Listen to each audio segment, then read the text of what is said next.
Maintenant, qu'est-ce qu'on doit faire? Que doit-on faire? Quels sont les objectifs? Où doit-on aller? Voici les questions qu'on va se poser dans cette dernière table ronde de conclusion, après avoir entendu toute la journée de ce colloque des constats, les conclusions d'enquête, d'études de terrain, des rapports d'association. Maintenant, en fait, il faut penser les suites. Quelles sont donc vos perspectives, à vous, à tous les collectifs qui sont ici présents? Et pour en discuter, on a là donc 5 intervenants que vous avez déjà entendus au cours de la journée ou hier soir, qui m'ont à nouveau rejoint dans cette table ronde de conclusion. Au cas où il y a eu des absents aujourd'hui ou hier, je vais très rapidement rappeler qui vous êtes. Donc, Thierry, il est à ma gauche. Thierry Mounib, vous êtes le président de l'association Bien Vivre à Pierre-Bénite, près de Lyon. C'est une association de riverains de l'usine Arkema. Arkema, c'est un important groupe chimique français. Et on l'a vu, vous étiez un des protagonistes hier dans le documentaire de France 5 de Vert de Rage qui avait raconté justement toutes les pollutions que vous subissiez sur ce territoire près de Lyon. Amélie, qui est juste à ma gauche. Amélie Bosflug, vous êtes coprésidente du collectif 3 d'Ivry. On vous a entendu donc tout à l'heure, cet après-midi, faire une présentation sur le thème incinération et PFAS, nous racontant en détail les résultats de vos observations réalisées autour de l'incinérateur d'Ivry. Francis Finot, en face, vous êtes toxicologue à la retraite, vous avez travaillé pendant 35 ans dans une entreprise pharmaceutique avant de fonder votre propre société, et aujourd'hui vous luttez contre l'implantation d'une chaudière CSR à Lannemezan avec le collectif Nest sans CSR, c'est ça? Et voilà, Nest Plateau sans CSR et constitué Lannemezan, donc au pied des Pyrénées. Voilà, Raphaël Janel, donc vous étiez a priori tout le monde, les deux dernières intervenantes, tout le monde vous a déjà écouté, mais au cas où on le redit, vous êtes avocate spécialisée en droit de l'environnement, barreau de Paris. Vous nous avez parlé donc des réglementations dans ce colloque et avec vous, on approfondira les pistes pour aller plus loin à ce sujet. Et enfin, Bénédicte Caher-Calat, vous êtes la responsable juridique de l'association Zero Waste France que vous représentez aujourd'hui. Vous êtes donc juriste. Merci à tous les 5. Avant de commencer à discuter, on va vous passer une vidéo qui est en fait une intervention d'un 6e intervenant, d'un 6e invité qui n'a pas pu intervenir. Il s'agit d'un parlementaire qui travaille sur le sujet des incinérations. Je vous propose de l'écouter. Du coup, peut-être si tu peux éteindre. Et donc, son nom c'est René Pilato, il est parlementaire de la France Insoumise. Il nous faut juste le son. Collectif Stop PFAS Incinération. Bonjour à toutes et à tous, René Pilato, député de Charente, et merci au collectif Stop PFAS Incinération qui m'a proposé de venir vous rejoindre en Vendée. Malheureusement, mon emploi du temps ne me le permet pas, et c'est pour ça que je vous fais cette petite vidéo. Comment on s'est intéressé, je dirais, aux PFAS et aux incinérateurs? En catimini, le Grand Angoulême, le PCI, a voulu construire un incinérateur et des associations m'ont contacté pour les aider à combattre cette construction. Du coup, avec les collaborateurs parlementaires, on s'est penché sur le dossier et on a constaté qu'effectivement, il y avait un vrai problème de surdimensionnement. En France, on a un quart des incinérateurs de toute l'Europe, donc ça veut dire qu'on est bien doté. Il y avait un rapport qui préconisait un moratoire sur les incinérateurs dans toute l'Europe, toute la France est concernée. Et puis on est rentré en détail, on s'est rendu compte que les gens qui avaient beaucoup travaillé le sujet avaient prouvé que les incinérateurs, pour la plupart tels qu'ils sont aujourd'hui, génèrent ce qu'on appelle des dérivés des PFAS, ne détruisent pas les PFAS, et les PFAS se retrouvent dans toutes les nappes phréatiques. Pourquoi? Parce que les mâches-fer, c'est-à-dire tout ce qui est à la fin d'une incinération, on ne savait pas quoi en faire et on les mettait sous le goudron des routes. Alors tout ça, ça a coulé dans les nappes phréatiques et c'est dramatique. Nous avons contacté l'INERIS qui nous a permis de savoir que pour vraiment détruire les PFAS, au-delà des charbons actifs qui permettent de filtrer l'eau, ou l'osmose inversée qui coûte très cher, il fallait, si on voulait utiliser l'incinération, les brûler à plus de 1400 degrés. C'est la seule température qui, au-delà, minéralise le PFAS, les PFAS, et permet qu'ils deviennent neutres. Donc la PPL, la proposition de loi que j'ai déposée, c'est de dire on fait un moratoire pour tous les incinérateurs qui incinèrent en dessous de 1400 degrés pour éviter de générer des PFAS, et on regarde, on fait un compte-rendu de tous les incinérateurs français pour savoir lesquels peuvent être montés à plus de 1400 et lesquels faut-il remplacer s'il y a besoin de les remplacer. Donc sachez que la formation la plus importante est celle-là. Si vous incinérez à moins de 1400 degrés, vous obtiendrez non seulement des PFAS, mais des dégradés de PFAS qui sont encore plus nocifs. Il y a à peu près 2000 PFAS. Aujourd'hui, on propose d'en tester 20 au niveau des cheminées des incinérateurs. Ce n'est pas sérieux et on se rend compte, depuis qu'on cherche un petit peu mieux ce qui se passe dans tout ce qui est eau, air et sol, qu'en fait, tout est contaminé. Tout le monde en a dans les cheveux. Donc, c'est un vrai sujet de santé publique. Et voilà, donc je vous ai donné cette information importante. Et j'espère que vous en ferez bon usage. En tout cas, le préfet de Charente a été sensible à cet argument, puisque l'incinérateur, politiquement, on a dit il est suspendu, mais en fait, il est arrêté, et cette histoire de PFAS monte dans toute l'Europe. Il va y avoir bientôt des nouveaux seuils de fixés, et c'est un sujet très très sérieux.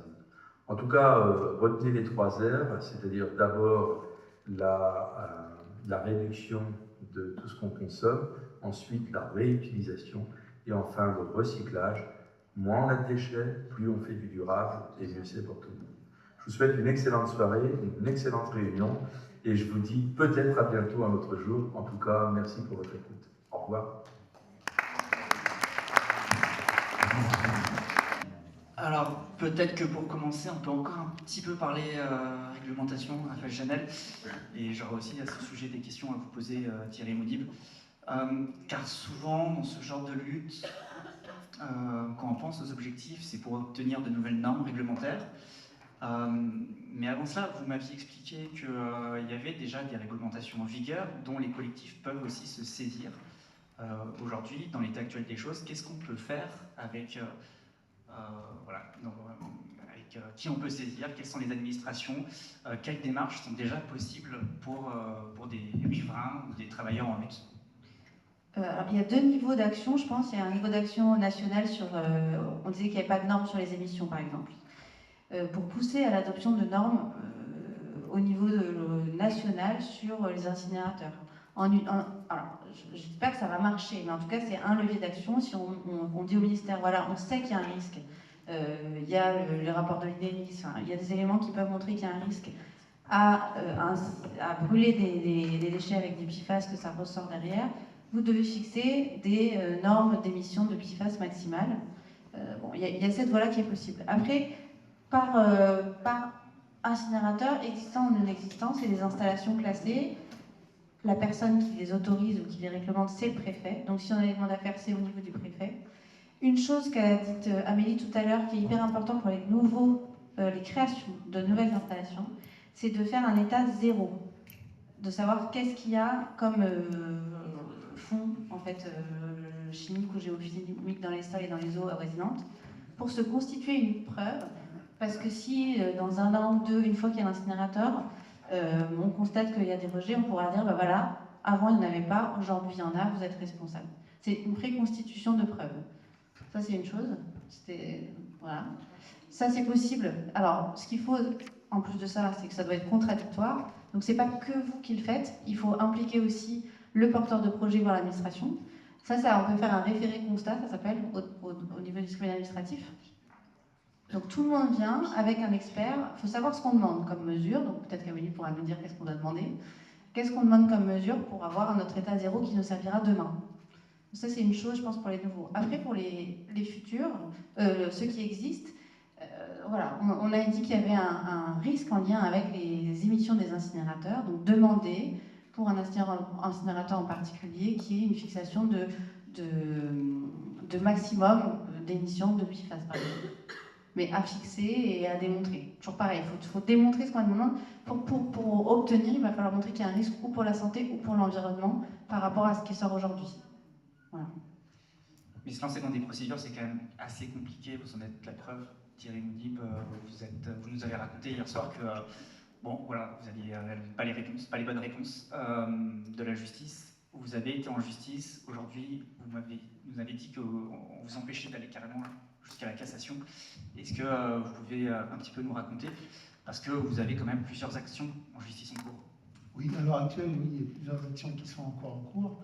Mais les actions que nous avons menées, nous, petite association, contre les ateliers, des nouveaux ateliers qui s'ouvraient dans les usines et des ateliers qui utilisent des PFAS, on a été entendu une fois par un juge qui a été surpris, un petit jeune peut-être, qui a demandé l'arrêt des ateliers.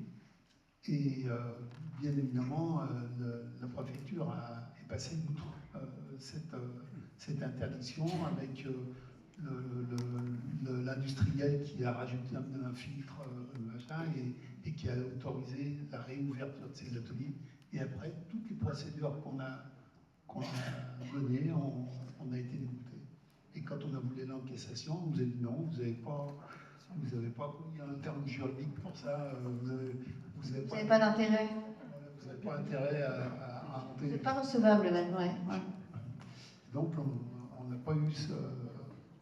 Ouais. Donc on n'a même pas pu aller en cassation. Donc là on espère beaucoup de la plainte qu'on va faire avec notre affaire à tous, avec d'autres associations, qui est la plainte individuelle collective dont j'ai parlé hier ce matin. C'est vrai que là, on n'a pas l'obligation de prouver que ça va être dangereux pour la santé, parce que ça, c'est quasiment impossible. Ils réfutent chaque fois le fait que... Enfin, ils disent qu'on ne peut pas faire la corrélation entre PFAS ou les rejets et la maladie. Donc la seule façon de les toucher et de pouvoir avoir gain de cause contre eux et leur faire un petit peu mal, parce qu'il faut les toucher au portefeuille, ces gens-là, parce que c'est ça qui les intéresse surtout, c'est de faire une plainte. On est 300, 350, 400, je ne me rappelle plus, à faire cette plainte en disant, ben, effectivement, on ne peut pas prouver que pour la santé, vous avez porté tort, mais ce qu'on peut prouver, c'est que effectivement, dans nos jardins, c'est bien le site de FTS que vous utilisez depuis X années, c'est bien le PFOS que vous avez utilisé avant, et on ne peut plus cultiver nos jardins, on ne peut plus manger les œufs de nos poules, on ne peut plus. Nos enfants sont dans des écoles avec des pelouses qu'ils ne peuvent plus utiliser. Les jardins ouvriers sont il y a une obligation d'abandon, etc. Même peut-être que nos biens immobiliers sont dépréciés. Donc sur cette base-là, on peut plus facilement les attaquer. D'ailleurs, il y a un député européen qui était venu nous voir en nous disant: vous allez les attaquer sur le point de vue santé, vous n'aurez jamais gain de cause. Attaquez-les sur les biens propres. C'est ce qu'on est en train de faire. Et ça va, vous arrivez à ne pas vous épuiser dans votre collectif, dans tous ces recours en justice? Non, c'est un peu dur, mais non, parce que on fait ça pour nos enfants et nos petits-enfants. J'ai 2 enfants, 7 petits-enfants, et c'est pour eux que je fais ça. C'est pas pour la gloriole ou pour... nous, ce qu'on veut, c'est effectivement qu'on revienne à quelque chose de plus raisonnable. Je ne veux pas dire que dans les années 50, on disait plus seulement, c'est pas sûr, mais au moins, là c'est tellement incolore, inodore, c'est tellement vicieux, c'est tellement... moi je vois autour de chez moi les cancers, je vois il y a un petit garçon qui est en train de voir un cancer des testicules, il y a des plein d'enfants. Alors, on n'en a pas parlé parce que c'est un perturbateur endocrinien, le PFAS, qui est très très puissant, puisqu'il y a plein de petites filles qui sont en puberté précoce, il y a plein de problèmes de thyroïde, etc., comme avec Tchernobyl d'ailleurs.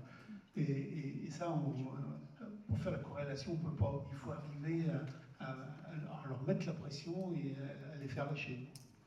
Alors, du coup, il faut aller chercher une nouvelle norme, il faut aussi aller chercher de nouvelles recherches. Ça, c'est un volet sur lequel, c'est un autre aspect sur lequel vous insistez aussi beaucoup. Les analyses, plus de transparence. Vous, par exemple, vous demandez des études d'impact. Il y a l'exemple, on l'a cité à Lyon, que vous êtes en train de mettre en place, mais ça vaut en fait un peu partout. C'est des instituts aussi qui peuvent regrouper un certain nombre d'acteurs, les pouvoirs publics, mais les riverains, les citoyens, etc., etc. Est-ce que ça marche? Ce sont des bons leviers? Oui, tout à fait. En fait, on l'a vu, une petite association, quand on a fait 10 prélèvements de sang dans la population sur des gens lambda, et qu'on a lu les résultats et qu'on les a présentés aux politiques, ils ont été mis devant le fait accompli, ils ont été obligés d'agir. Donc, ça a vraiment une portée. Là,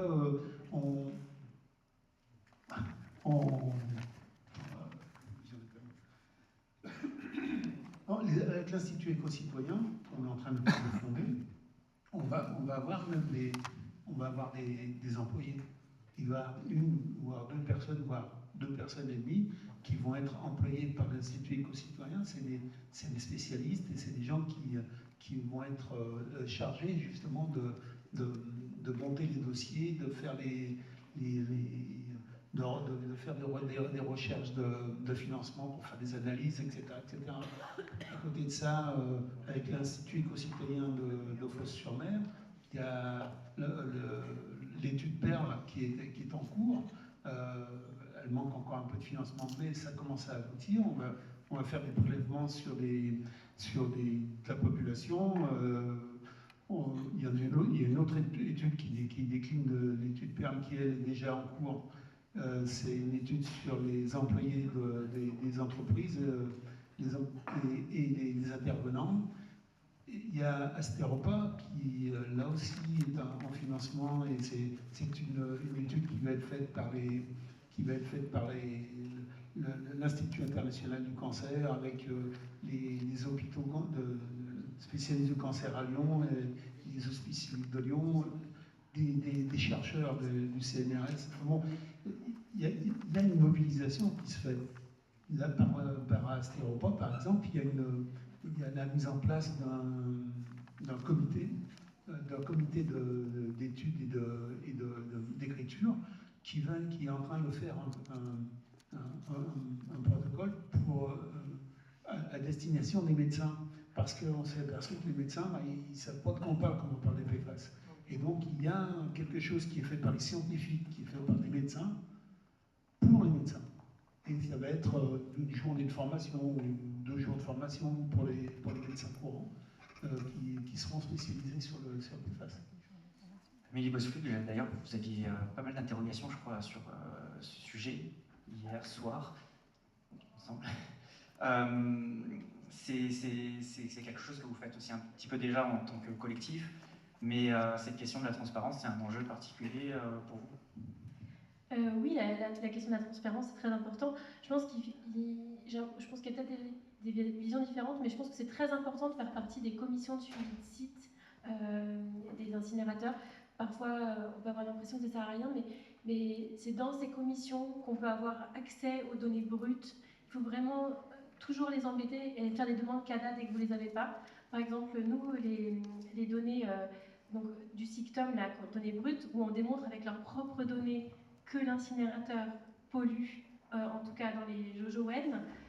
Ça, on l'a utilisé sur leurs propres données, ça a été très fort comme message, parce que du coup c'était incontestable. Mais depuis, ils ne mettent plus leurs données sur le site internet. Donc on a pris les données de 2024. Mais donc du coup, en fait, c'est une mine d'informations et c'est surtout, c'est là où vous vous rendez compte des données que vous êtes censé avoir. Et du coup, quand vous ne les avez pas, vous êtes capable de vous rendre compte que vous ne l'avez pas. Et vous êtes capable de vous dire, tiens, pourquoi je ne l'ai pas, cette donnée, etc. L'autre chose qu'on a vu, c'était que nous, on a mis en place donc là, actuellement, on a un traitement humide des fumées, ce qui a comme avantage que du coup, ça fait un panache de fumée, ce que n'a pas tous les incinérateurs, parce que quand vous avez un traitement sec des fumées, malheureusement, vous n'avez pas forcément de panache, mais du coup, ça nous permet de savoir quand est-ce qu'il y a des arrêts, des redémarrages, quand est-ce qu'il y a des fumées qui fument n'importe comment. Et donc, on a mis en place un comité de surveillance. Donc, en fait, on a un groupe WhatsApp, c'est tout simple. Hein, et quand ceux qui sont à côté de l'usine, ils prennent des photos, à chaque fois quelque chose d'anormal. Et on a remarqué que du coup, on était capable de savoir le nombre d'arrêts redémarrages qu'il y avait eu dans l'usine. Et du coup, ils se sont mis à les déclarer plus. Parce qu'au début, vous voyez une très grande différence entre ce que nous, on voyait et ce qu'eux, ils déclaraient. Et quand ils ont su qu'on a commencé à regarder, ils ont commencé à déclarer plus d'incidents qu'avant, etc. Donc en fait, il faut vraiment se rendre compte que c'est un moyen de pression qui n'est pas négligeable. Là, par exemple, tout récemment, on a mis alors, le jour où on a sorti notre rapport sur le PFAS, malheureusement pour eux, il y a eu un incident dans l'usine. Donc le jour où il y avait tous les journalistes qui venaient nous voir, il y avait un panache de fumée qui était à cause d'une explosion qu'il y avait eu dans le traitement humide des fumées. Et donc du coup, il y avait eu un incident. Et du coup, c'est passé à la télé. Et du coup, le maire a été obligé de dire oh là là, il y a eu un incident dans l'incinérateur. Et du coup, le propriétaire a dit oui, effectivement, je confirme qu'il y a eu un incident. Ils ont été obligés du coup de se justifier. Et du coup, on a été obligé de demander en urgence la réunion d'un bureau de la CSS pour discuter de ce fameux incident. Et d'ailleurs, les gens de la CSS, ils étaient là, en fait, je comprends pas très bien pourquoi ce bureau, parce que ce type d'incident, ça arrive tout le temps dans l'incinérateur, parce qu'avec justement les explosions de bonbonnes de protoxyde d'azote, on a de plus en plus d'incidents comme ça. Donc, et là, finalement, pourquoi celui-là plus qu'un autre? Et du coup, c'est l'occasion de dire, ah bah oui, il y a beaucoup d'incidents. Et surtout, ça a été l'occasion pour que le préfet il dise, finalement, s'il y a des incidents comme ça, qui peuvent être à risque de dépassement ponctuel, il faut que les habitants aient une information. Et du coup, pour la première fois, le préfet a dit, je sais que ce n'est pas une demande réglementaire, je sais que ce n'est pas une obligation que vous le fassiez, mais je pense que les citoyens sont dans une demande légitime d'avoir une information en temps réel. Et ça, c'est vraiment grâce au fait qu'on était en train de regarder, qu'on a dit qu'il y avait un incident, que du coup c'est arrivé, et qu'ensuite on est capable de se défendre dans le cadre de la CSS. Donc je pense que la CSS, c'est vraiment l'endroit important où aller. Juste pour revenir à tout à l'heure, je pense qu'aussi, un des plus importants, c'est de gagner le récit. D'accord? Parce que de toute façon, tout ça, ça changera quand on arrivera à se convaincre tous, à tous les niveaux de gouvernement, qu'il y a une alternative à l'incinération. Et du coup, ça veut dire qu'il faut que vous fassiez un plan de sortie de l'incinération, mais qui soit adapté à chaque niveau de pouvoir. C'est-à-dire que là, actuellement, il y a un ping-pong qui se fait. Quand vous allez voir la collectivité locale, on dit, mais moi, c'est pas moi qui ai la charge des déchets, c'est l'établissement public du territoire ou c'est l'intercommunalité, et c'est pas moi, c'est la région. Quand on va voir le syndicat mixte de traitement des déchets, il dit, moi, je suis en charge du traitement des déchets, je suis pas en charge de la réduction. Et en fait, tout le monde s'envoie le ping-pong. Ce qu'il faut que vous fassiez, c'est à chaque niveau, regardez qu'est-ce qui peut être fait à ce niveau. Par exemple, oui, la mairie n'a pas la charge de récupérer les déchets. Mais la mairie a des crèches municipales, d'accord, à sa charge. Elle peut très bien mettre en place une blanchisserie municipale pour faire des couches lavables. J'ai calculé à l'échelle de ma commune, c'est 100 tonnes par an de déchets en moins. D'accord? Elle peut mettre en place, par exemple, je sais pas, elle peut mettre en place de donner des broyeurs collectifs. Que tout le monde puisse broyer ses déchets verts sur place et du coup les utiliser en paillage. Donc, en fait, faites un programme pour les municipales. Nous, on a fait les 20 mesures du collectif 3R sur 20 semaines pour les municipales. Et chaque semaine, on va sortir une mesure. Ensuite, après, à la fin des municipales, allez voir, tiens, qu'est-ce qui est fait par l'intercommunalité. Par exemple, la seule chose qui marche vraiment, c'est la taxe incitative sur les ordures ménagères pour les particuliers. C'est la seule chose qui marche. En fait, après, il y a la redevance spéciale pour les entreprises, mais il faut que vous demandiez la taxe incitative des ordures ménagères, parce que toutes les intercommunalités, toutes les villes qui ont pu avoir une réduction des déchets, elles ont toutes fait la taxe incitative des ordures ménagères. Ensuite, il y a aussi à travailler sur la redevance spéciale. Ensuite, après, allez voir votre député. Allez voir qu'est-ce qu'on peut changer à l'échelle du député. Et donc là, à l'échelle du député, c'est de dire il faut que vous signiez cette loi sur le moratoire. Il faut même que vous alliez plus loin. C'est pas que les moratoires, un moratoire sur les incinérateurs de moins 1400 qu'il faut. Il faut un moratoire sur les incinérateurs, point. Parce qu'on est déjà à surcapacité en France, etc. Ensuite, il faut aller voir la région. Et en tout cas, il faut que vous gagnez la bataille du langage. Par exemple, on ne peut pas dire économie circulaire. On dit que l'incinération, c'est de l'économie circulaire parce que ça produit de l'électricité. Mais l'électricité ou de la chaleur. Mais l'électricité de la chaleur, une fois qu'elle est utilisée, elle a disparu. Donc c'est pas circulaire. Donc il faut qu'on arrive à construire un autre langage et qu'on convainque chacun à chaque niveau de gouvernement. Et c'est comme ça que ça changera. Du coup, vous avez un peu anticipé ma question suivante, qui est celle de l'élaboration des revendications. En tout cas, quelles revendications il faut prioritairement mettre aujourd'hui en avant. Francis Finot, on a vu quand même pas mal de revendications déjà être énumérées. Bénédicte qui a parlé tout à l'heure du fait de mettre fin au maximum à l'arrêt de production de déchets, notamment production de déchets plastiques, même s'il y a un certain nombre d'enjeux politiques, etc., qui font que on est face à des blocages. Vous venez de mentionner l'arrêt de la production des PFAS, la moratoire sur les PFAS. Vous, Francis, comment vous voyez les choses? Qu'est-ce qui est aujourd'hui notre priorité? Qu'est-ce qu'on doit demander d'abord aux personnes qu'on interpelle? Alors, je séparerais effectivement l'incinération des PFAS et puis je rajouterais un volet santé publique. Sur la partie santé publique, il me semble absolument nécessaire d'avoir un registre national du cancer. Sauf qu'on ne l'a toujours pas. On devrait l'avoir, mais on ne l'a pas. Pardon. Oui, mais c'est pas national. Voilà. C'est par. On n'a pas accès aux données. On l'a, mais on n'a pas accès aux données. Oui. Les médecins n'ont pas accès aux données. Non. Enregistre. Il n'est pas national. Et c'est pas national. Voilà. Il y a la loi. Donc ça, c'est un point. Alors, concernant les PFAS, moi, je suis partisan pour l'arrêt total des PFAS qui ne sont pas, en fait, utiles pour la collectivité. Donc, tous les PFAS au niveau commerciaux, pour les biens de consommation courants, doivent être éliminés. Moi, c'est mon opinion. Voilà. Je rejoins un peu le Danemark, enfin, pour ce type de choses. Et concernant l'incinération en soi, c'est une aberration pour plusieurs raisons. La première, c'est qu'on produit des biens.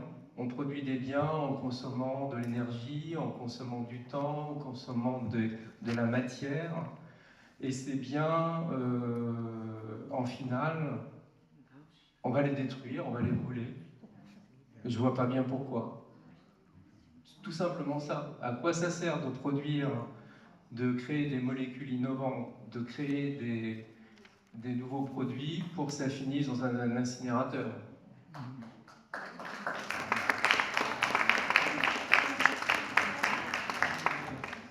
Donc il faut repenser absolument les déchets. Il faut repenser la structure des déchets. Il faut recycler, réutiliser.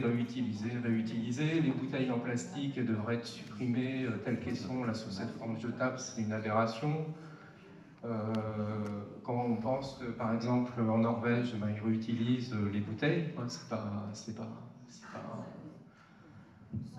Donc, pour moi, je suis effrayé en fait par cette course en avant à la consommation, c'est presque, comment dire, la consommation. C'est plus la consommation, c'est on consomme, on brûle, on génère, et on augmente la pollution de notre environnement en ajoutant des nouvelles substances dont on ne connaît pas les effets sur le vivant, l'environnement. Donc voilà, tout simplement. Mais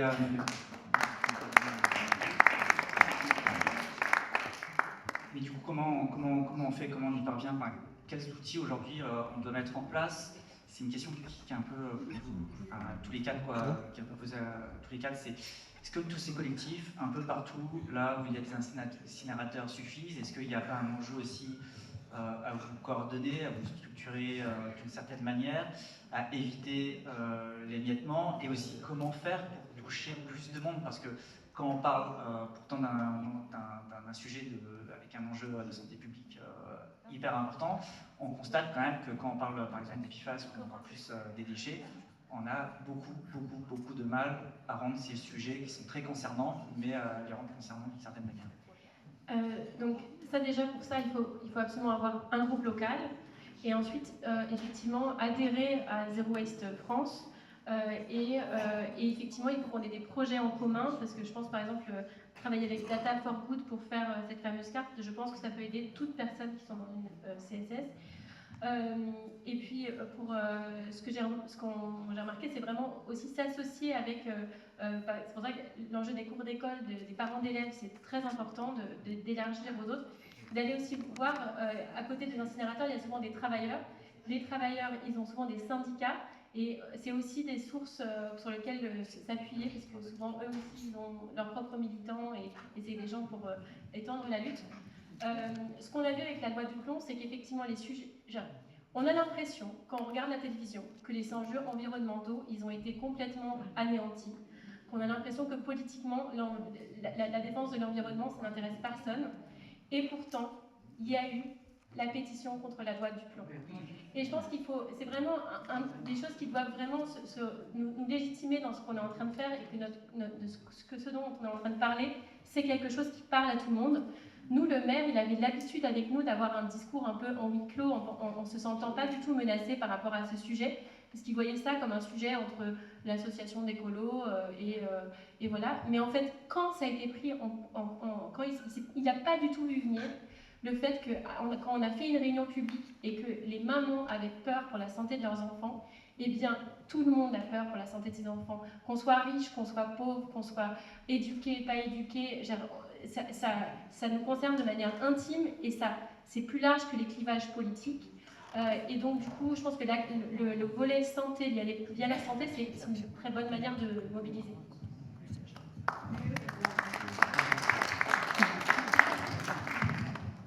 Alors, moi, de ce que j'ai comme expérience sur les luttes, donc ça va être contre des projets avec des éléments de biodiversité, c'est allier les connaissances, donc juridiques, écologiques, toxicologiques. Donc il faut avoir des gens qui savent et qui ont une légitimité pour parler, pour aller voir les interlocuteurs comme l'administration ou les magistrats. Donc essayer d'avoir des gens comme ça. Et ça, le lien entre les différents collectifs qui existent, vous pouvez trouver des gens qui vont vous aider et qui vont apporter une espèce de vernis légitime pour les interlocuteurs qui sont l'administration ou les magistrats.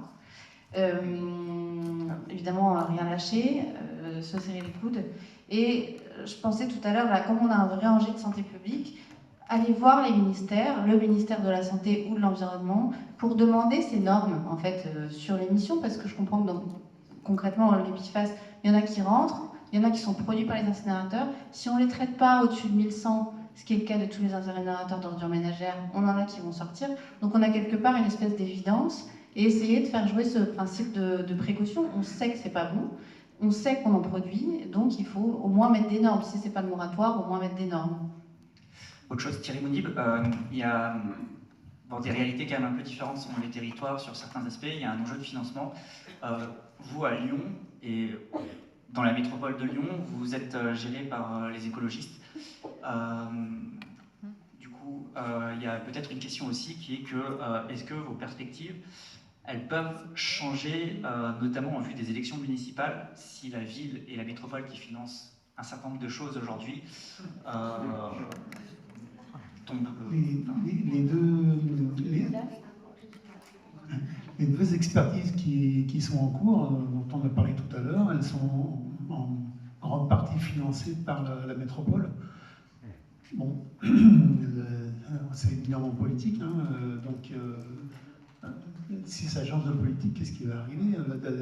D'ailleurs, on en a les prémices, puisque les Verts qui sont au pouvoir ont fait plein, comme de partout d'ailleurs, ils ont fait plein de pistes cyclables, et bon, il y a eu du mécontentement, et le Olos, qui est en haut des sondages pour devenir le futur maire de Lyon, dit moi je vais rendre la ville aux voitures.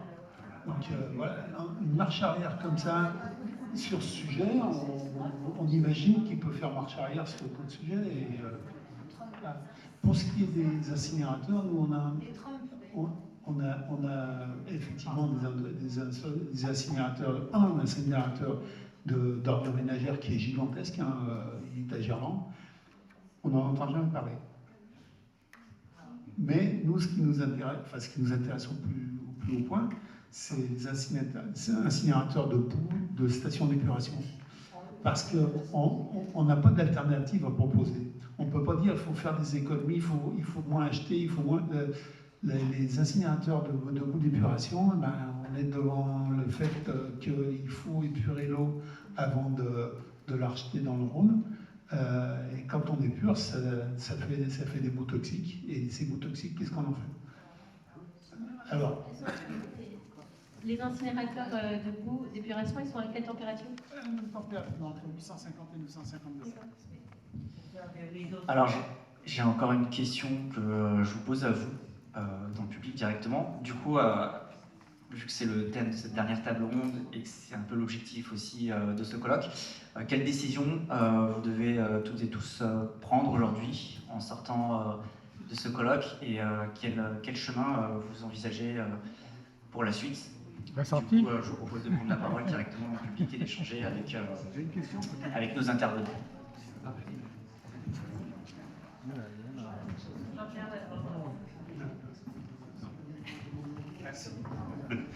Oui, j'ai plusieurs choses à dire. Puisque le thème, c'est un petit peu que faire, que le citoyen peut-il faire. Je voudrais citer, condition que je le retrouve, au niveau des droits qu'a le citoyen français. On a un code de l'environnement qui peut-être est en train d'être détricoté, ça c'est vrai, malheureusement, depuis Macron, mais il y a des beaux restes quand même. Et en particulier, il y a une charte de l'environnement à valeur constitutionnelle, c'est dans la Constitution, qui dit la chose suivante. Toute personne a le droit, dans les conditions et les limites définies par la loi, d'accéder aux informations relatives à l'environnement détenues par les autorités publiques et de participer à l'élaboration des décisions publiques ayant une incidence sur l'environnement. Ça, c'est quelque chose qu'il faut mettre en avant. Moi, je passe mon temps, en CODERS ou dans les réunions, à dire, ben non, on n'a pas les données, vous bafouez la charte de l'environnement, c'est pas normal. Il faut vraiment mettre ça en avant. Alors, concrètement, les données, c'est très souvent qu'on n'a pas les données qui nous intéressent, et la procédure, elle est compliquée, il faut d'abord avoir la preuve que le document qu'on souhaite existe, et ensuite, porter plainte au niveau de la CADA, commission d'accès aux documents administratifs, lequel met des mois à répondre, mais qui en général nous donne raison. Donc ça, c'est un des moyens d'obtenir les données qu'on n'a pas. Donc ça, je voulais dire ça. D'autre part, dans la liste de tous les moyens qu'on a énumérés, faire partie des CSS, adhérer à Zéro France, etc., il y a plein de moyens, effectivement. Mais il reste un moyen dont on a un représentant ici, c'est médiatiser. Vraiment tanner les journalistes pour qu'ils fassent paraître des articles pertinents, en nous interviewant nous. Hein. Ça commence à monter, hein, le thème incinération des déchets et déchets en général commence à être l'objet de quelques émissions, mais pas beaucoup quand même. Il faut vraiment forcer sur la médiatisation. Et un autre moyen auquel j'ai pensé, parce que ça m'est arrivé de le faire, nous pouvons tous aller interpeller un député qui pose une question écrite dans les séances du mercredi au ministre. On peut tous le faire. Moi, je l'ai fait une fois. Et ça a eu des résultats. On peut tous faire ça. Ça a l'air de rien. Alors évidemment, il faut trouver le député qui veut bien monter un dossier d'abord, avoir le député qui va accepter de poser la question. En général, d'abord plutôt de gauche, c'est évident. Mais ça, c'est possible. Voilà. Et puis, je voudrais terminer sur une note positive de succès. Il y a un projet d'incinération de CSR en Bretagne, à Plougastel, qui vient d'être abandonné. C'est rarissime qu'un projet, l'enquête publique a eu lieu, il y a eu presque 300 contributions, tu disais avec raison, il faut contribuer aux enquêtes publiques, il y a eu presque 300 contributions, mais en plus il y a eu un avis, disons, réservé de l'ARS, plus un avis réservé de la région. Résultat, le porteur de projet a acheté l'éponge, il a abandonné le projet. Donc ça c'est tout frais, hein, c'est il y a quelques jours. Donc c'est pour dire que la pression, enfin, on ne sait pas exactement à qui a pesé le plus, mais la pression citoyenne plus l'avis de l'ARS, ça c'est difficile à avoir, l'avis réservé de l'ARS, mais bon, on peut le demander autrement. Plus un avis de la région ou d'un élu en général, ça peut peser à faire arrêter un projet. Et là, en l'occurrence, c'est un projet de CSR. C'est pour ça qu'il faut parler à tout le monde. Il faut vraiment aller voir chaque échelon du pouvoir. Et peut-être en complément, en effet, ce qui va jouer dans la possibilité d'implanter une usine, par exemple, c'est aussi la sensibilité de la zone. Donc, on parlait des incinérateurs près des écoles tout à l'heure, ça s'est fait il y a longtemps. Aujourd'hui, ça serait probablement plus difficile. Et mettre en avant qu'il y a des écoles à côté de l'endroit où on veut installer cette chaudière, je sais pas, une zone sensible de biodiversité, et montrer aussi les incidences connues désormais de l'incinérateur. Avec, je pense que l'étude de la mairie, je ne l'ai pas lue, mais elle est intéressante en disant qu'il y a des PFAS qui sortent. Mettre en avant ça, et évidemment saisir toutes les occasions de prendre la parole et d'écrire des choses pour que ça reste. Donc l'enquête publique, quand on vous demande notre avis, le donner. Moi, je vais. Nous, le plus près de l'incinérateur et de la station d'épuration, c'est McDo. McDo est plus près de l'incinérateur et de l'usine de Arkema. Du coup, moi, je vais profiter pour rebondir sur l'exemple que tu as donné, Jean-Pierre, parce qu'on a été en lien avec le collectif de Plougastel-Daoulas. On est à quelques 150 km qui nous ont interpellés pour pouvoir avoir de l'aide, en fait. Et du coup, par rapport à ce que tu demandais, Rémi, de dire un petit peu ce qu'on allait entreprendre, moi, je vais plutôt parler de nos attentes par rapport à cette journée, qui serait plutôt de l'ordre de la fédération, parce que quand on est en campagne, comme nous, sur des petits collectifs, c'est très compliqué en fait de trouver les informations pour se mettre en lien avec les autres associations.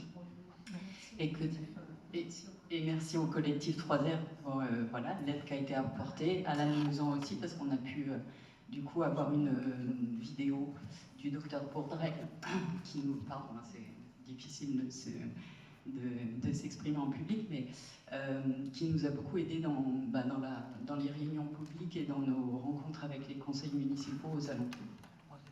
Mais voilà, c'est du temps de pris sur les recherches, sur ces démarches-là, qu'on pourrait faire gagner à d'autres, en fait, pour pouvoir agir plus vite.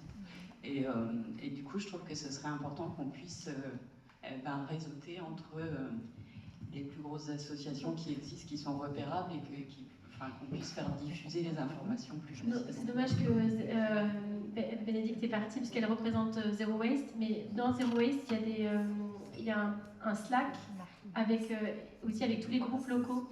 Et alors moi, j'y participe pas, c'est mon autre coprésidente qui participe. Vous y êtes dessus ou pas? On a pris contact avec le groupe local sur Saint-Brieuc, mais les filles, elles sont hyper débordées et elles n'ont pas eu le temps de venir nous aider. Ok, parce qu'en tout cas, il y a une réunion une fois par mois avec tous les groupes locaux Zero Waste, où chacun peut faire remonter ses questions. Et en tout cas, c'est clair que les personnes qui peuvent... Je suis complètement d'accord qu'il faut se fédérer, parce que moi, ce que j'ai perdu oui, j'ai pas réussi on n'a pas réussi à fermer l'incinérateur d'Ibris-Citren, mais il faut que ce qu'on a fait serve pour tout le reste. Et je pense que l'interlocuteur, c'est Zero Waste, et peut-être voir avec Zero Waste comment faire pour qu'ils soient plus efficaces dans leur fédéralisation. Mais en tout cas, c'est l'objectif de Zero Waste, et il y a une réunion mensuelle des groupes locaux qui est spécifiquement pour ça. Oui, je vais rebondir sur ça. Oui, je me pose la question, est-ce qu'il serait possible, parce qu'il y a beaucoup d'associations environnementales, de se fédérer, c'est-à-dire de faire comme un bureau qui décide un moyen de communiquer, parce que souvent le problème c'est la communication, que ce soit interne ou externe. Comme ça permettrait peut-être d'avoir des actions communes ou des choses comme ça. Mais comme faire un bureau qui permette de communiquer entre les associations. C'est super dommage qu'elle ne soit pas là, Bénédicte, parce que c'est vraiment le rôle de Zero Waste. Et peut-être qu'il faut réfléchir avec Zero Waste comment être plus efficace sur ce sujet. Mais pour le coup, il y a vraiment... En tout cas, s'il y a un endroit pour réfléchir à cette question, c'est l'association Zero Waste France, qui est vraiment là pour nous fédérer tous ensemble et d'essayer de faire remonter les luttes qui ont besoin quand elles ont besoin, et de faire partager les informations des uns et des autres ensemble. C'est vraiment l'objectif de Zero Waste France. Ouais, je veux bien. On est d'accord? Oui. Après, peut-être qu'on peut le faire plus efficacement, et comme je ne représente pas Zero Waste France, mais je pense qu'il y a une réflexion. C'est avec eux, en tout cas, qu'il faut avoir la réflexion. S'ils ne sont pas en train de faire le job, c'est avec eux qu'il faut voir. Voilà. Oui, bah moi je voulais juste faire un tout petit, un témoignage et un ressenti après tout ce colloque. Je me pose la question de la diversité des actions, oui. De diversifier, parce qu'on en a parlé même au déjeuner, mais est-ce que l'idée d'avoir effectivement une fédération, parce que cette lutte, on la connaissait pas très bien, là, ça commence à prendre de l'ampleur, mais diversifier les moyens d'action et se poser la question de toutes les actions qui peuvent être menées. Et pour moi, ça va aussi bien de l'aspect d'une grande manifestation qui peut être sur un lieu symbolique, alors peut-être d'un futur projet, et de mener des actions qui soient à la fois festives, qui soient de l'information, et aussi, est-ce que vous entendez parler, ou est-ce que vous avez connaissance aussi peut-être d'actions plus radicales, peut-être de désarmement, ou d'empêcher, ou en fait de retarder, parce que là, moi le thème que j'ai un petit peu effleuré, c'est par exemple les méga-bassines, où aujourd'hui, c'est un sujet qui est connu nationalement. Il y a eu de la désobéissance civile, des manifestations, et aujourd'hui, dans les tribunaux, les gens gagnent, les citoyens, les oppositions gagnent à rebours, en fait. Les trucs ont été construits, mais on reconnaît qu'en fait, c'était donc des grands projets inutiles et imposés. Bon, voilà, donc peut-être que pour l'accélération, il y a quelque chose à faire monter, en fait, en puissance dans... Je pense tout à fait, et je pense que c'est le rôle de Zero Waste France, de le faire. Nous, c'est vrai qu'il y a tout un enjeu autour de la temporalité. C'est pour ça que je vous ai montré la frise qu'il y avait. En fait, souvent, quand l'enquête publique elle arrive, le projet il est déjà tout monté. Donc déjà, les enjeux, c'est quand même aussi de faire partie, là il y a les municipales qui arrivent, devenez conseiller municipal. Parce qu'en fait, il faut savoir quand est-ce que le projet arrive. 5 ans avant l'enquête publique, c'est là où ça se décide le plus. En fait, au moment de l'enquête publique, souvent c'est trop tard. Et ensuite, vous m'entendez? Et ensuite, après, souvent la difficulté, c'est que la lutte, elle prend plus de temps que ne prend de construire un incinérateur. Ensuite, il y a un truc de fait public. Et je pense qu'effectivement, c'est là où il pourrait avoir une place pour les dynamiques de ZAD ou d'actions non violentes que nous, on n'a pas du tout fait à Ivry-sur-Seine, mais qui permettent de retarder et qui permettent que, en tout cas, il n'y ait pas cette accélération du projet qui fait en place le fait accompli. Moi, je n'ai pas l'expérience du tout des soulèvements de la terre, etc., mais c'est clair qu'en tout cas, ce n'est pas quelque chose à ne pas envisager. Et qu'il y a probablement des synergies dans certains endroits pour que cette action-là permette de nous donner le temps de gagner la bataille de l'opinion. Parce qu'en fait, il faut que le préfet soit convaincu, que le maire soit convaincu, que le député soit convaincu. Et en fait, si tous ces gens-là sont convaincus, c'est plus tellement forcément qu'un problème de loi. En fait, les gens vont choisir autre chose. D'accord? Donc, il faut faire confiance à la démocratie d'une certaine manière, même si elle ne fonctionne pas très bien. Ah oui, J'aurais une question un peu plus juridique. On parle de réduction à la source, mais quand on regarde le code environnemental, les entreprises sont soumises à l'ICPE, déclaration ou autorisation, et voire pire, Céveso, Céveso 1, Céveso 2, tous ces organismes-là, quand on fait appel à un ICPE, on a une obligation d'étude d'impact, d'étude de danger. J'ai l'impression que dans ces études-là, elles n'ont pas été mises à jour, puisque les normes aujourd'hui ne sont plus applicables par rapport à la loi qui avait été mise en place, notamment pour les PCF. Et donc, je me dis que quand même, dans ces histoires-là, on ne parle jamais d'un produit d'une fin de vie. C'est-à-dire qu'on devrait mettre un produit que si on a évalué sa fin de vie et sa destruction. Et ça devrait être dans l'ICPE, dans la mesure où ça permettrait de dire, ben non, ça va poser un problème en tant que déchet. Puisque c'est le déchet qui nous pose un problème.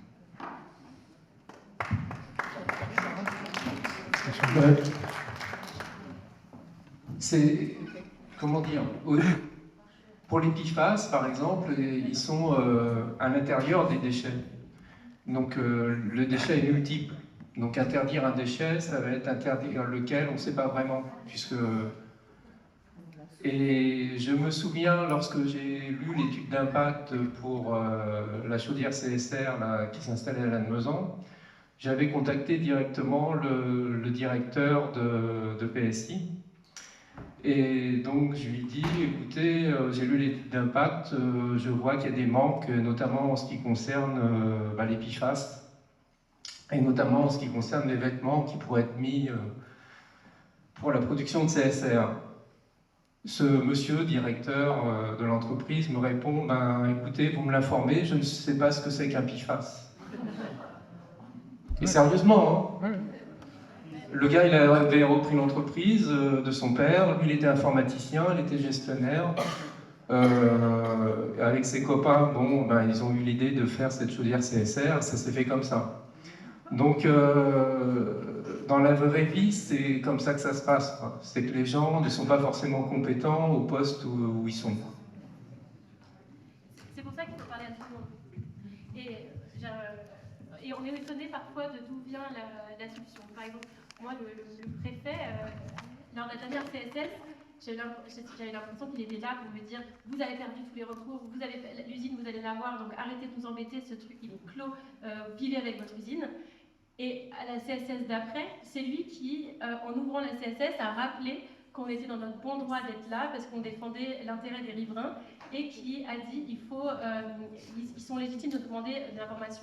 Donc en fait, parfois, c'est pour ça qu'il faut aller voir, vraiment aller voir tout le monde parce que parfois on est étonné, les gens ils n'ont pas réfléchi à autre chose. Et après, c'est vrai qu'en général, c'est les élus de gauche qui sont les plus... ceux qui sont les plus... Mais je trouve que sur les déchets, c'est assez intéressant parce qu'on ne peut pas toujours prévoir qui va être la collectivité qui va être bien disante versus mal disante, qui va dans les faits faire bien les choses.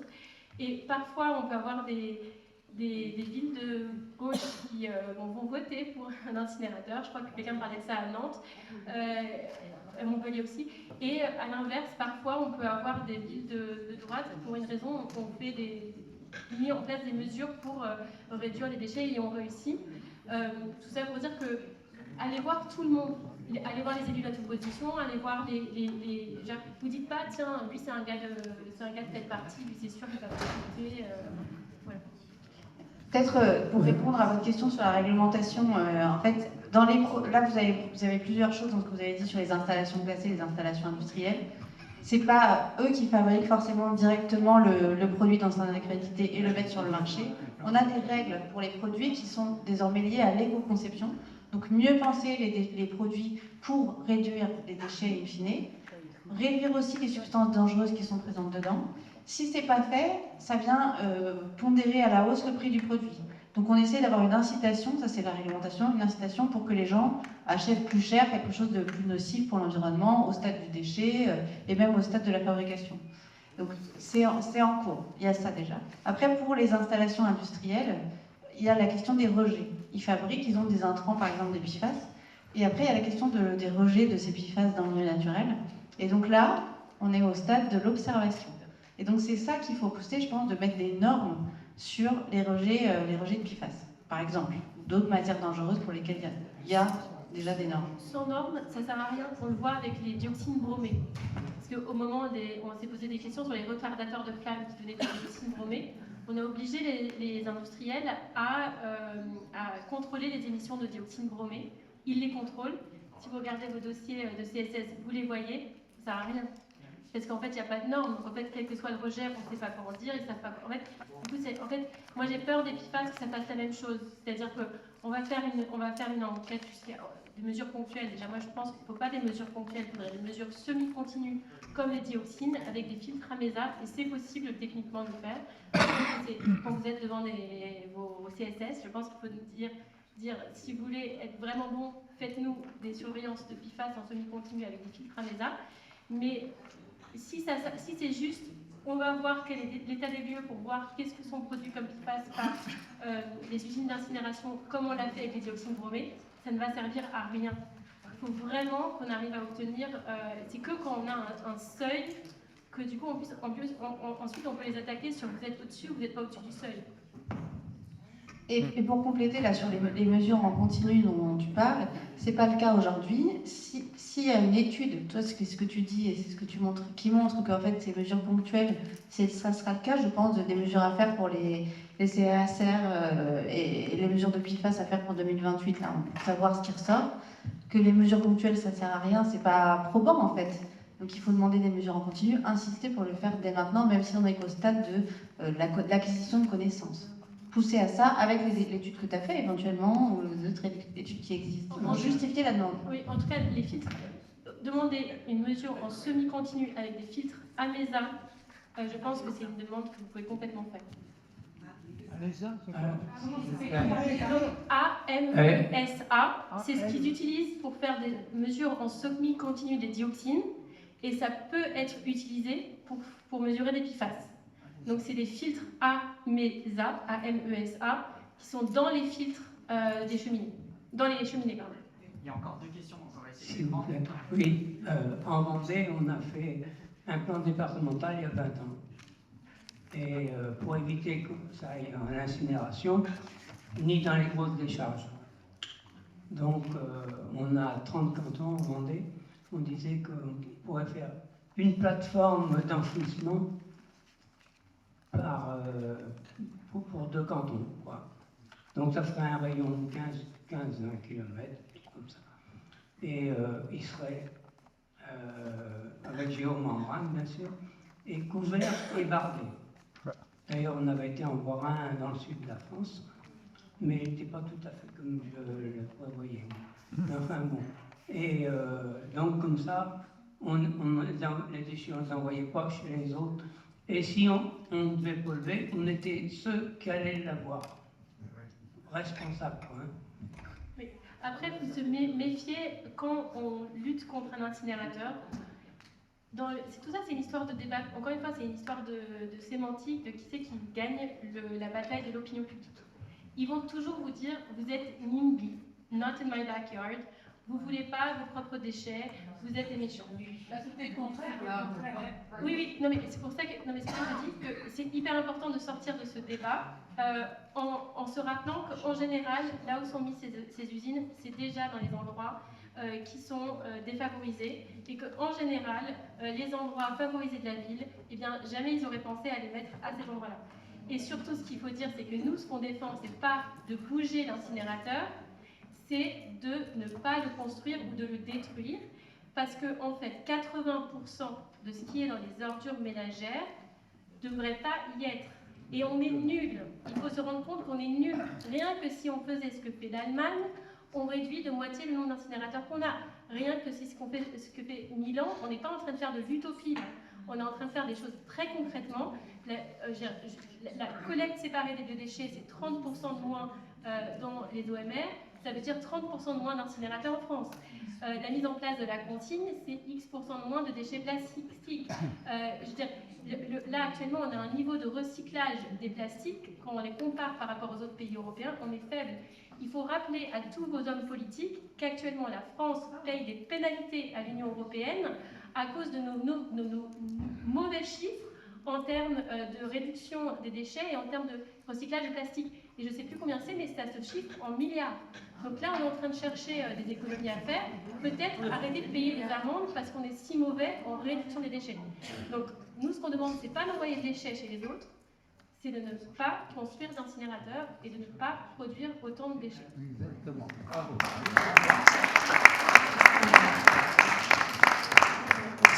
C'était par rapport aux différentes luttes là, tout à l'heure.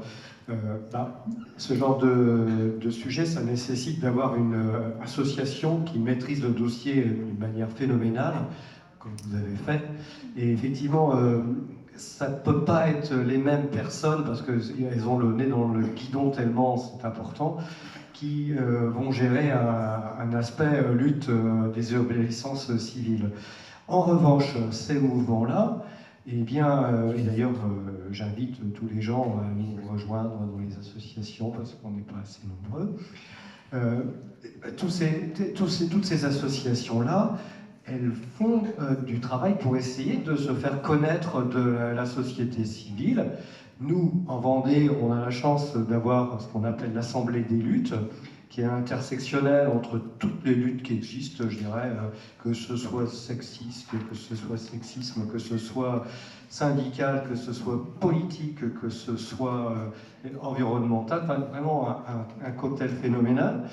On voit que même là-dedans, même lorsqu'on informe pour ce colloque, il y a des gens qui sont venus grâce à cette information qu'on a donnée lors de cette assemblée des luttes, mais ça a quand même beaucoup moins eu de succès qu'un autre truc qui avait été dont on avait parlé, décidé d'y aller, c'est la lutte contre le surf park à Talmont-Saint-Hilaire, qui c'est très bien aussi. Bon, moi je suis aux deux, évidemment, parce qu'on ne peut pas dissocier, tout est dans tout, pour ceux qui le peuvent, hein, en termes de temps.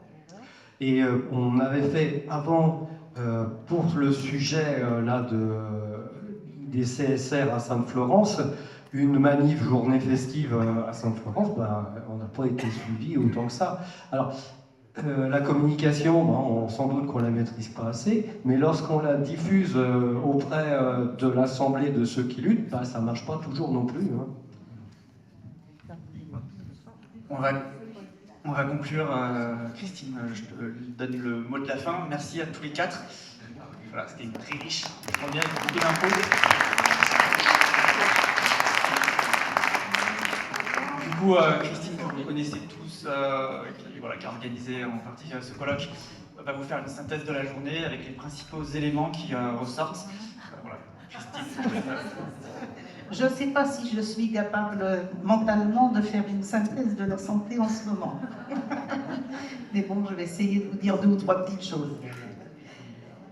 La première, s'il n'y avait pas eu de lutte il y a 20 ans en Vendée contre l'incinération, l'arrêté préfectoral d'autorisation de PIFTO n'aurait pas imposé une surveillance des dioxines et furanes 8 mois par an, au lieu d'être 2 par an que lui imposait la loi. Si nous n'avions pas échangé avec le collectif 3R, c'était Anne Conan, nous n'aurions pas organisé ce colloque, parce que nous n'aurions pas connu le lien entre incinération et PFAS. S'il n'y avait pas eu ce colloque, nous n'aurions pas dans notre poche les coordonnées d'un syndicaliste CGT, enfin réceptif à nos arguments, c'est Rémi qui nous les a donnés, sur l'impact des PFAS sur la santé des travailleurs.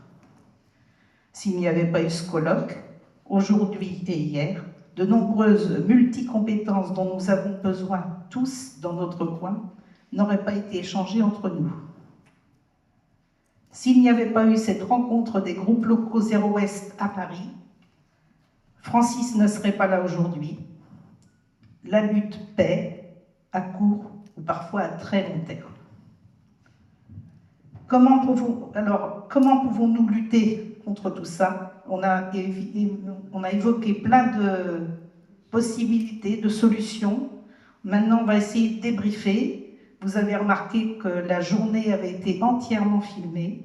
C'est pour garder une trace, pour pouvoir la donner aux gens qui vont se retrouver de nouveau confrontés à des projets CSR, pour qu'ils aient des billes, parce que nous, on a mis des mois à se former, je dis bien des mois, en travaillant d'arrache-pied sur les PFAS.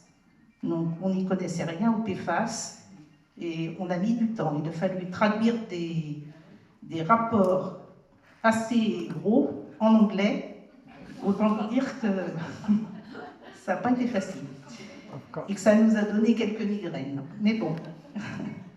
Donc la conclusion, je crois qu'on l'a évoqué tout à l'heure, c'est que Zéro Ouest, on va leur demander s'ils sont d'accord, parce que quand même c'est le minimum, mais ce serait bien qu'ils coordonnent tout ça et qu'on forme un groupe au niveau national pour évoquer des pistes d'action.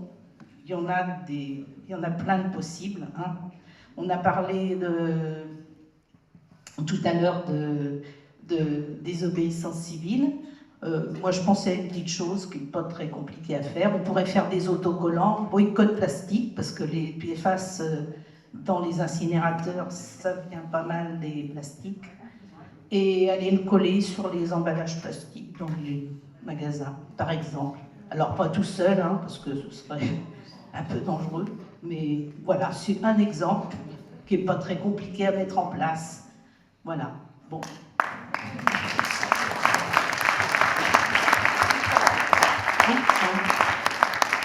Bon, moi je voulais dire merci à